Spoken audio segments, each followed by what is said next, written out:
தமிழொலி நேயர்களுக்கு வணக்கம். இன்றைய காலை நேர தலைப்புச் செய்திகள். பொலனறுவை மாவட்டத்தின் பெரும்பாலான வாவிகளின் நீர்மட்டம் கடுமையாக அதிகரித்துள்ளது. பொலனறுவை மாவட்டத்தில் நிலவும் அதிக மழையுடன் கூடிய வானிலை காரணமாகவே அங்குள்ள பிரதான நீர்த்தேக்கங்கள் சிலவற்றின் நீர்மட்டம் அதிகரித்துள்ளதாக தெரிவிக்கப்படுகின்றது. இதனால் காவிடுள்ள நீர்த்தேக்கத்தின் நீர்மட்டம் கடுமையாக அதிகரித்துள்ள நிலையில் அதன் 12 வான்கதவுகள் திறக்கப்பட்டுள்ளன. இதனூடாக செகனுக்கு 2990 கன அடி நீர் வெளியேறுவதாக அதிகாரிகள் தெரிவித்துள்ளனர். நீர்த்தேக்கத்தை அண்மித்த பகுதிகளில் வசிக்கும் மக்கள் அவதானத்துடன் இருக்குமாறு நீர்ப்பாசன திணைக்களம் அறிவுறுத்தியுள்ளது. இலங்கை இராணுவத்தினால் மேற்கொள்ளப்படும் நடவடிக்கைகள் மற்றும் புலனாய்வு கண்காணிப்பு கடமைகளை மேலும் விரிவுபடுத்துமாறு பாதுகாப்பு படை தளபதிகள் மற்றும் சம்பந்தப்பட்ட அனைத்து தரப்பினருக்கும் ஜனாதிபதி அனுரகுமார திசாநாயக்க பணிப்புரை விடுத்துள்ளார். ஜனாதிபதி அனுரகுமாரவினால் முன்வைக்கப்பட்ட தூய்மையான இலங்கை வேலை திட்டத்திற்கு அமைவாக இந்த பணிப்புரை விடுக்கப்பட்டுள்ளது. கடந்த ஆண்டு இலங்கை போலீசாரின் விசேட சுற்றிவளைப்பின் கீழ் சட்டவிரோத போதைப்பொருள் கடத்தல் தொடர்பாக 370 வழக்குகளில் 451 பேர் கைது செய்யப்பட்டிருந்தனர். அத்துடன் குஷ் மற்றும் ஹாஷிஷ் போதைப் பொருட்களுடன் இதன்போது கைப்பற்றப்பட்டதோடு சுமார் 850 லிட்டர் சட்டவிரோத உள்நாட்டு மதுபானம் மற்றும் 15,000 லிட்டர் கோடா மற்றும் 68 வெளிநாட்டு மதுபான போத்தல்கள் கைப்பற்றப்பட்டதாகவும் தெரிவிக்கப்பட்டுள்ளது. இந்த மாதத்திற்கான லாப்ஸ் எரிவாயு விலை திருத்தம் தொடர்பான முடிவை எதிர்வரும் திங்கட்கிழமைக்குள் வழங்க முடியும் என நிறுவனம் தெரிவித்துள்ளது. இம்மாதத்தில் எரிவாயு விலை திருத்தம் தற்போதைய விலை மட்டத்திலேயே தொடர அதிக வாய்ப்புகள் இருப்பதாக நிறுவனம் தெரிவித்துள்ளது. ஆனால் லாப்ஸ் எரிவாயு விலையை உயர்த்த வேண்டிய அவசியமில்லை எனவும் அந்த நிறுவனம் குறிப்பிட்டுள்ளது. விடுமுறை கொடுப்பனவை ரத்து செய்யும் முடிவை மாற்றுமாறு ஜனாதிபதியை சந்தித்து கோரிக்கை விடுக்க நாடாளுமன்ற ஊழியர்கள் தயாராகி வருகின்றதாக கூறப்படுகிறது. ஜனாதிபதி அடுத்த வாரம் நாடாளுமன்றத்துக்கு விஜயம் செய்ய உள்ளமையினால் அப்போது இந்த கோரிக்கையை முன்வைக்க எதிர்பார்த்துள்ளதாக ஊழியர்கள் தெரிவிக்கின்றனர். பொருளாதார நெருக்கடிகளை கருத்தில் கொண்டு நாடாளுமன்ற ஊழியர்களின் விடுமுறை கொடுப்பனவை ரத்து செய்ய அரசாங்கம் தீர்மானித்துள்ளது.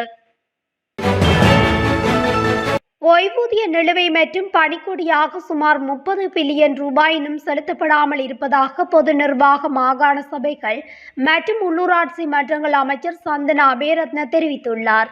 இதனால் சுமார் 6 லட்சம் ஓய்வூதியர்கள் பெரும் சிரமங்களை எதிர்நோக்கியுள்ளதாக அமைச்சர் பேராசிரியர் சந்தன அபேரத்ன குறிப்பிட்டுள்ளார்.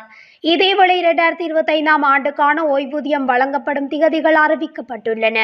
இதன் அடிப்படையில் ஜனவரி, பிப்ரவரி, மார்ச், செப்டம்பர், அக்டோபர், நவம்பர், டிசம்பர் மாதங்களில் 10ஆம் திகதி ஓய்வூதியம் வழங்கப்பட உள்ளது. அத்தோடு ஏப்ரல், மே, ஜூன் மற்றும் ஜூலை மாதங்களில் ஓய்வூதியம் 9ஆம் திகதி வழங்கப்பட உள்ளது.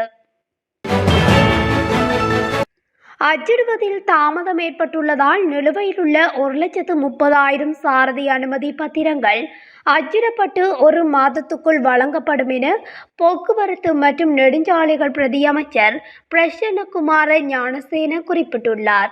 மோட்டார் போக்குவரத்து திணைக்களத்தின் வெரகர வளாகத்தில் இடம்பெற்ற அவசர பரிசோதனை விஜயத்தில் கலந்து கொண்டு உரையாற்றும் போதே பிரதி அமைச்சர் இதனை குறிப்பிட்டுள்ளார்.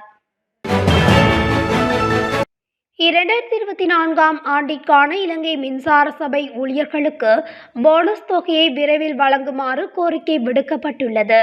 குறித்த கோரிக்கையை தேசிய ஊழியர் சங்கம் விடுத்துள்ளது.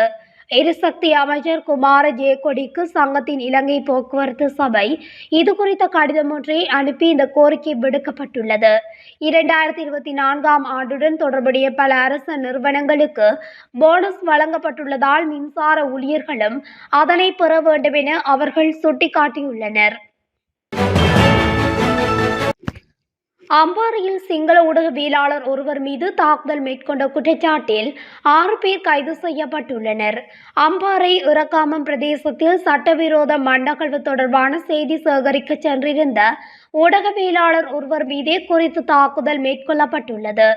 அச்சல உபேந்திர எனும் 50 வயதுடைய ஊடகவியலாளர் மீதே இவ்வாறு தாக்குதல் நடத்தப்பட்டுள்ளதுடன் அவரது உபகரணங்களும் பறிமுதல் செய்யப்பட்டுள்ளது.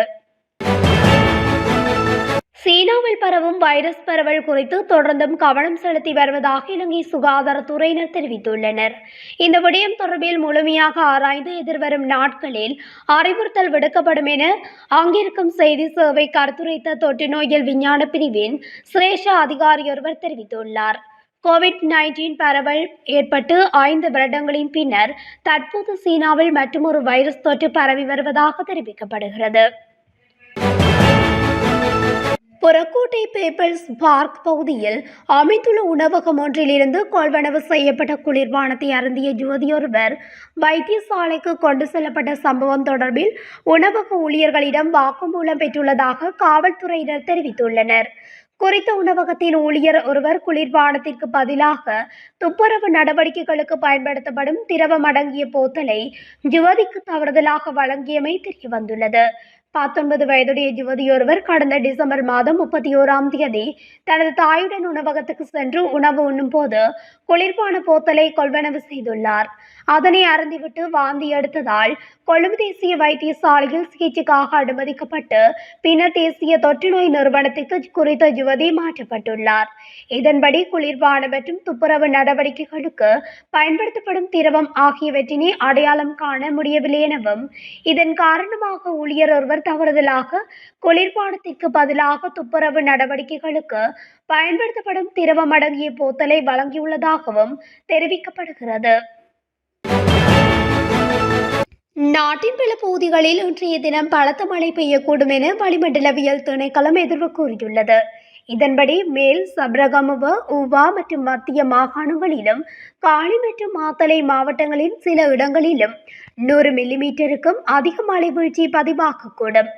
அத்துடன் வடக்கு, வடமத்திய, தெற்கு மற்றும் கிழக்கு மாகாணங்களில் காற்று அதிகரித்து வீசக்கூடும் என அறிவிக்கப்பட்டுள்ளது. இதன்படி குறித்த பகுதிகளில் காற்றானது மணித்தியாலத்துக்கு 30 முதல் 40 கிலோமீட்டர் வேகத்தில் அதிகரித்து வீசக்கூடும் என வளிமண்டலவியல் திணைக்களம் எதிர்வு கூறியுள்ளது. மிலனிய பிரதேச சபையின் முன்னாள் உறுப்பினர் ரவீந்திர நமுனி பிணையில் விடுவிக்கப்பட்டுள்ளார். அவர் கொழும்பு நீதவான் நீதிமன்றில் நேற்று முன்னிலைப்படுத்தப்பட்டதன் பின்னர் இந்த உத்தரவு பிறப்பிக்கப்பட்டுள்ளது. குற்றப்புலனாய்வு பிரிவின் கணனி குற்ற விசாரணை பிரிவினர் குறித்த சந்தேக நபரை கைது செய்து நீதிமன்றில் முன்னிலைப்படுத்தினர். தேசிய மக்கள் சக்தியின் நாடாளுமன்ற உறுப்பினர் நிலத்தி கொட்டகச்சி தொடர்பில் சமூக ஊடகங்களில் அவதூறான கருத்துக்களை பகிர்ந்தமைக்காக மிலனிய பிரதேச சபையின் முன்னாள் உறுப்பினர் ரவீந்திர நமுனி நேற்று காலை கைது செய்யப்பட்டிருந்தார். உள்ளூரில் தயாரிக்கப்பட்ட துப்பாக்கியுடன் நபர் ஒருவர் கைது செய்யப்பட்டுள்ளதாக மகியங்கனை போலீசார் தெரிவித்தனர். 32 வயதுடைய இலக்கம் 52 தலங்கமுவ சொரபுர ஜனபதிய மகியங்கனை பகுதியைச் சேர்ந்த ஒருவரே இவ்வாறு கைது செய்யப்பட்டுள்ளதாக போலீசார் தெரிவித்தனர்.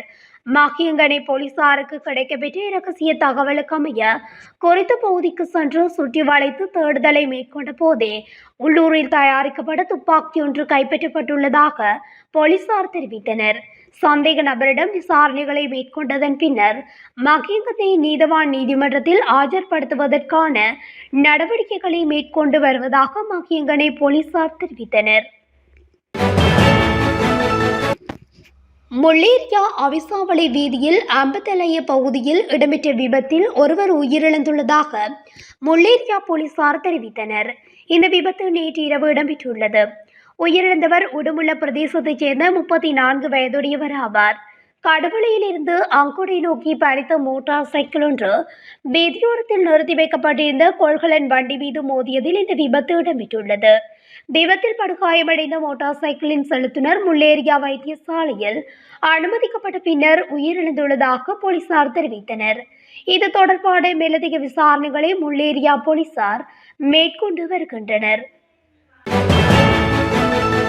அமெரிக்காவில் முன்னாள் நிதியமைச்சர் பசில் ராஜபக்சவுக்கு பாரிய அளவிலான சொத்துக்கள் உள்ளதாக குற்றப்புலனாய்வு பிரிவில் முன்னாள் நாடாளுமன்ற உறுப்பினரும் தேசிய சுதந்திர முன்னணியின் தலைவருமான விமல் வீரவங்ச தெரிவித்துள்ளார். அத்துடன் பசிலின் சொத்துக்கள் தொடர்பில் அரசாங்கம் உரிய விசாரணைகளை ஆரம்பிக்குமாக இருந்தால் மேலும் தகவல்களை வழங்க தயாராக இருப்பதாகவும் விமல் வீரவங்ச தெரிவித்துள்ளார். இத்துடன் தமிழொலியின் இன்றைய காலை நேர தலைப்பு செய்திகள் நிறைவடைகின்றன. தொடர்ச்சியாக செய்திகளை அறிந்து கொள்ள தமிழொலி ஊடகத்துடன் இணைந்திருங்கள். நன்றி, வணக்கம்.